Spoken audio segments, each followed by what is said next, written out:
Evet! Evet! Hep bu son taşırmam olacak diyorum ama naçizane hayat sizi sürekli bir yerden bir yere sürüklüyor ve artık Avrupa yakasındayız. İstanbul'a geldiğimden beri yaklaşık 4 sene oldu ve ilk defa Avrupa yakasında kalıyorum. Yaşamaya başladım. Geçmiş olduğumuz hafta benim için çok zordu. Gerçekten taşınmak zor iş. Özellikle hiçbir boktan anlamıyorsanız benim gibi çok zor bir iş. Yani zor bir iş. Biraz evi gezdirelim. Allah aşkına sen ne yaptın Allah aşkına zor diyor. Tamam. Ne yaptın? Her şeyin fiyatı artmış.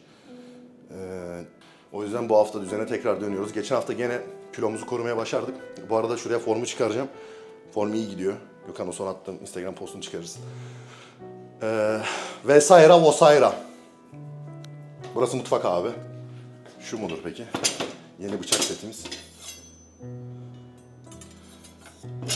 Başka ne? Oo gel. Buradan Emre Baş'a sesleniyorum. Emre Baş'la Sena Baş'a. Hazırsanız kapıştıralım abi. Hazırsanız kapıştıralım.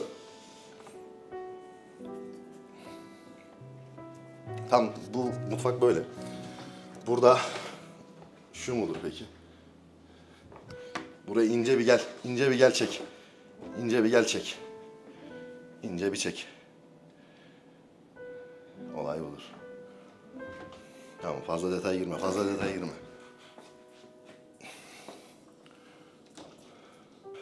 Bu odanın hiçbir tanımı yok. Bu oda tanımsız bir oda. Joker bir oda. Yani mesela neye ihtiyacımız varsa o neticede kullanılmak için tasarlanmış bir oda. Bir kahve yapalım o zaman. Gel bakalım. Gel bakalım güzelim. Gel bakalım güzelim. Şekerim sen ne yapıyorsun? Nasıl keyifler? Biraz hasta olmuşsun. Kendine bakmıyorsun gördüğüm kadarıyla. Vitaminlerini eksik etme. İçer misin kahve? Hiç de hayır demiyorsun. Gökhan'ım. Şu mudur peki? Peki Gökhan. Sence bu evdeki neleri ben seçmişimdir mesela? Şimdi eşyaların hepsini yeni aldım. Neleri ben seçmişimdir? Tahminin var mı? Bu kocalık böyle bir şey Gökhan. Eğiteceksin. Yeri geldiği zaman vurmayı bileceksin. Asansör aşağı yönde gidecektir. Geldiği zaman. Benim dedi ki bana. Çok fazla küfür ediyorsun. Lütfen küfürü benim için azaltır mısın dedi. Ve ben onun için bu videoda çok az küfür edeceğim. Aşk mı? Aşktır. Elimi bağlı koyacaksın. Evet, tuzlu soda içtik. Churchill limon olmadığı için tuzlu soda. Burada da Americano. Kanka telefon bağımlısı. Ekran süreni gösterecek misin kameranın önünde? Gel, delikanlı gibi. Ben burada en fazla benimdir ya. Tamam bakacağız sırayla. Absürt fazla. Benim dışında herkesinkine bakacağız. Niye seninkine de bakacağız? Benimki çok fazla. Sen de screen time yazınca mı çıkıyor aşkım? Hayır. Orada işte sadece. Ama sen yarısını TikTok'ta geçiriyorsun zaten. Bu Yok. sayılmaz Oha! ki. Bu böyle bir şey olamaz ya senin. Çekmiyorum Ha dur ya. hafta. Aynen dur bakalım. Burada internet sağlıyor. 6 saat 42 dakika. Getire kanka günde 50 dakika harcıyor. Getire günde 50 dakika nasıl harcayabilir bir insan kanka? Aşkım Getire nasıl 50 dakika harcıyorsun? Yemek seçiyorum biliyorsun. Ben giriyorum, yemeklerin hepsine tek tek bakıyorum. Hadi WhatsApp'ta bu Fotoğraflara kadar süre bakıyorum. ne Hangisini yapıyorsun? canım istiyor şu an acaba? WhatsApp'ta bu kadar süre ne yapıyorsun? 8 saat 7 dakika. Hep o CNM grubu yüzünden mi? Bir insan WhatsApp'ta bu kadar nasıl vakit geçirebilir ya? Ver bakayım seninkini. Benim Instagram'da var sadece de. 2 saat 44 dakika. Diğer ekran süresi yok mu? Normal ekran saklı mı? Hayır oğlum bu bilmiyor Ona ki. bakmadım ki bilmiyorum. Ayarlarda amına. Hiç bakmadım. Kapalıdır senin %100. Ay oraya ekran süresi yazınca geçiyor. Ya her konuda haklı olamazsın aşkım. Öyle değil mi? Bakıyorum. Hafta.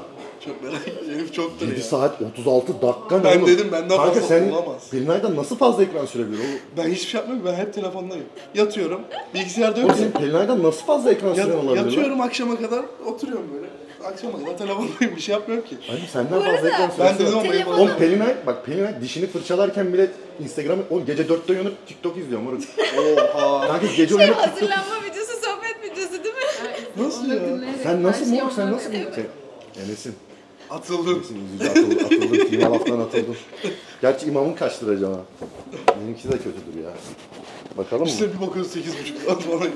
Olabilir. Telefonum nereden benim? Çok merak ettim. Yeni ekran süresi. Evet. Ama benim işim bu kanka. Full bahane. Bu arada abi ben çoğunlukla iş için telefona giriyorum. Ekran süresi. Oğlum bugün bile 3 saat, 6 saat 49 dakika ne ya? Senin de çok. Ama benim bilgisayarı da sayıyor moruk. Bu bağlantılı ya benim bilgisayarla. Öyle bir sıkıntı var. Cidden öyle, gülme amına. Senin kombini göstereyim mi? Çoraplar falan harika değil mi? Kombinem bugün yakıyor ya amına koyayım. Hiç şunların oldu mu? Baksana pislikten nasıl olmuş. Pislikten nasıl olmuş kanka. İçime tiksiniyorsam.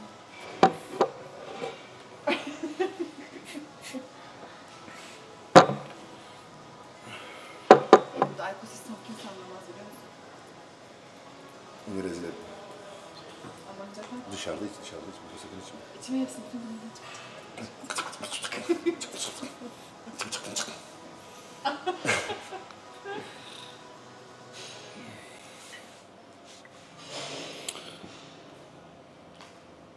Ama 2 saat 40 dakika üretkenlik ve finansmış. Finans ne acaba? Bakın banka giriyor, para geldi mi Aynen, acaba? para. Bugün şans eseri bana yanlışlıkla birisi para attı mı? Evet, bench günü. Bench atacağız. Bir Health'teyiz. Buraya çok güzel bir bench almışlar. Deneyeceğiz. Acayip hype'ım. Çünkü normalde ben bench'lerde şu pedin darlığından dolayı omuzlarımı çok yatıramıyordum. O yüzden hep ped koyuyordum. Burada öyle bir şey gerek kalmayacak. Çünkü çok iyi. Bir ped genişliği var. Şimdi ufak bir dirsek sakatlığımız olduğu için dirseklere bir müdahale yapacağız. İnceden mi Gökhan'ım? Kalından mı? Hangisi? Utanıyor musun? Cevap verme. Beni mi daha çok seviyorsun, Emre Baş'ı mı? Korkma. Delikanlı gibi cevap ver. Herhalde Emre Baş'la video çekerken onu daha çok seviyorsun. Ben de çekerken beni daha çok seviyorsun. Öyle bir sekansım. Senin konuşamadığını düşünüyorlar.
Taş yeter. 1, 2.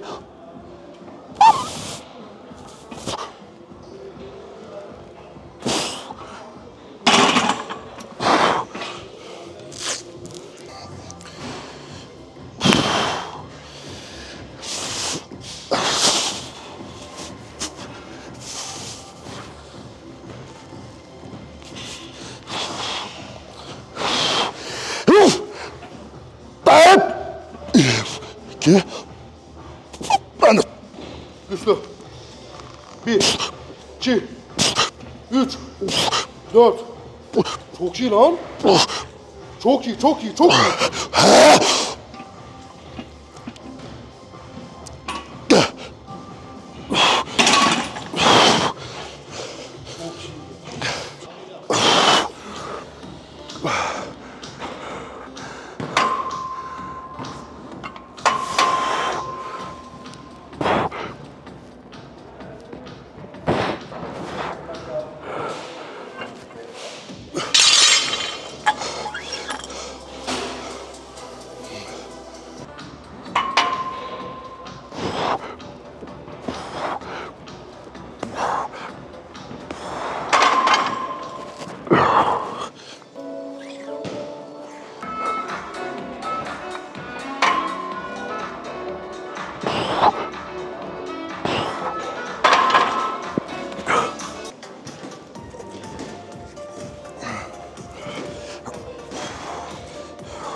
Bir, iki,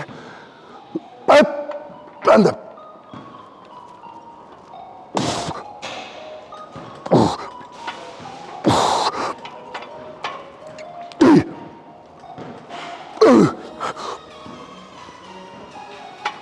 Bir tane daha. Ben de.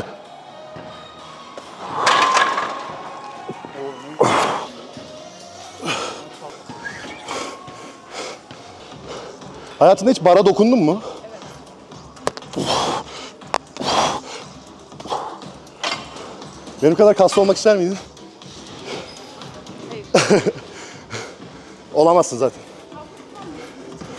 Ha? Ben havlu kullanmaya... Şu mudur peki? Hani sigara görsellerinin üstünde böyle organlar var ya, o organlara benziyor. Solmuş falan. Bir hareket olsan ne olur? Suni teneffüs yapabilirim ama. Annemler izliyor.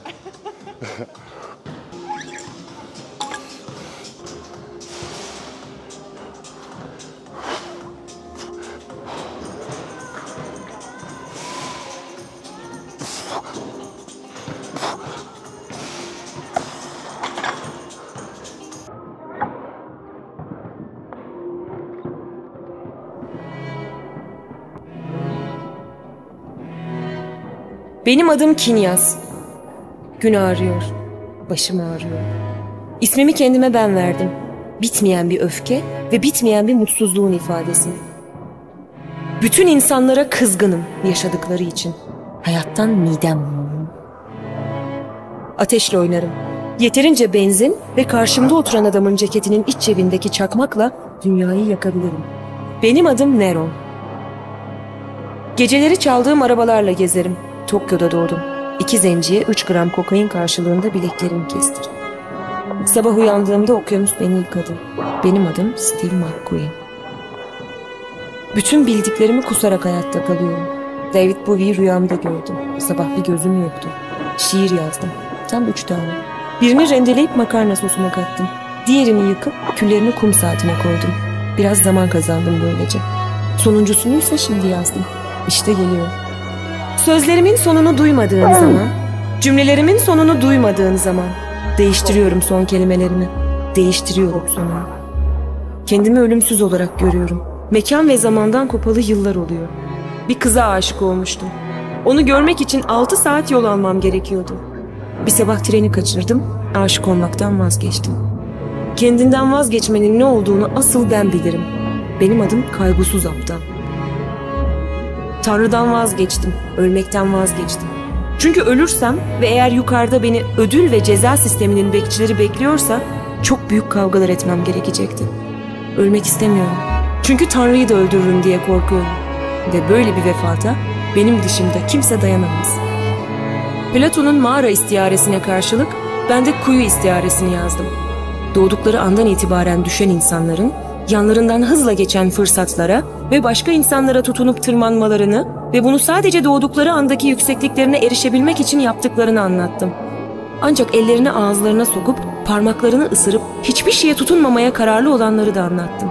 Ve sordum, Tanrı'nın yukarıda mı yoksa aşağıda mı olduğunu. Eskiden poker oynardım. Şimdi de Tanrı'nın aşağıda kuyunun dibinde olduğuna oynuyorum. Hayatım masada. Birkaç kırmızı unum fişi. Az yedim, çok içtim. Hala içiyorum. İçki ayırmadım. Alkolü kendime yakıştırdım. Her türlü uyuşturucudan tattım. Bağımlılıktan nefret ettim. Gitmemi, terk etmemi engeller diye. Ne bir maddeye ne de bir insana bağlandım. Sırf bunu kendime kanıtlamak için eroin kullandım. Aşık oldum. İkisini de arkama bakmadan bırakıp gittim. Geçmişe tükürüp geleceği çiğnedim. Bugünü ise uyuyarak geçirdim. Benim adım Hudun. Dünyayı bir oyuncağa çevirdim. Ayak basmadığım yer kalmadı. Kalan varsa onları da amuda kalkar geçerim. Duvarlara, bedenime resimler çizdim. Bir gün öyle gürledim ki önümde duran şarap kadehi çatladı. Benim adım Hitler. Kendi ordumu kurmak için bir sürü kadına tohumlarımı bıraktım. Şimdi ise ağlıyorum. Hepimiz için. Çünkü hiçbiri işe yaramadı.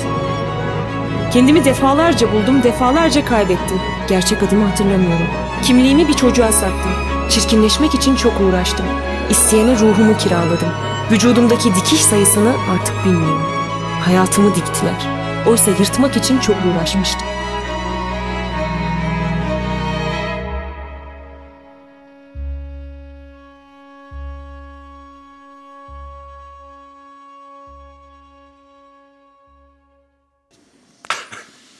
Şimdi niye bu kadar rahat bağırabiliyorum? Çünkü artık ses yalıtımı olan bir evdeyim.